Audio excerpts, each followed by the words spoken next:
শুভ দুপুর বন্ধুরা। আজকের দুপুরবেলা খাবার নিয়ে এসেছি। আলু পোস্ত করেছি, ডিমের ঝোল করেছি, বেশি মশলা দিইনি, তো অল্পই একটু হালকা পাতলা করেছি।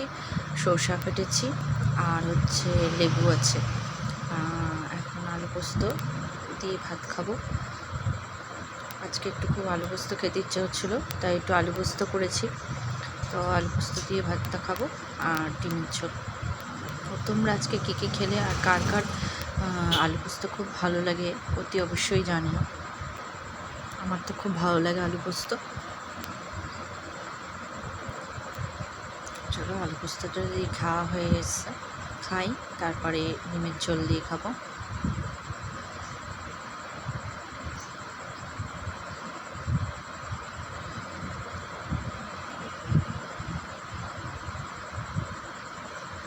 খুব গরম বলে আজকের ডিমের ঝোলটা খুব একটা রিচ করিনি, হালকা পাতলাই করেছি।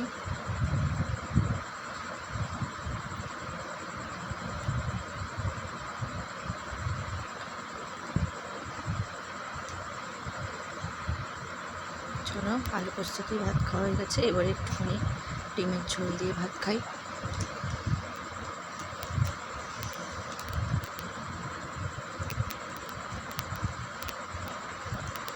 খুব গরম জানো তো, আজকে বৃহস্পতিবার পুজো করতে করতে দেরি হয়ে গেছিলো, তাই ভাত তরকারি নামিয়েছি আর কাজবাজ সারা হয়ে গেছে, তারপরেই খেতে বসে গেছি।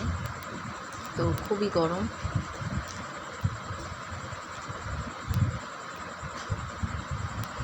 চলো একটু আলু দিয়ে ডিম দিয়ে মাখিয়ে খাই।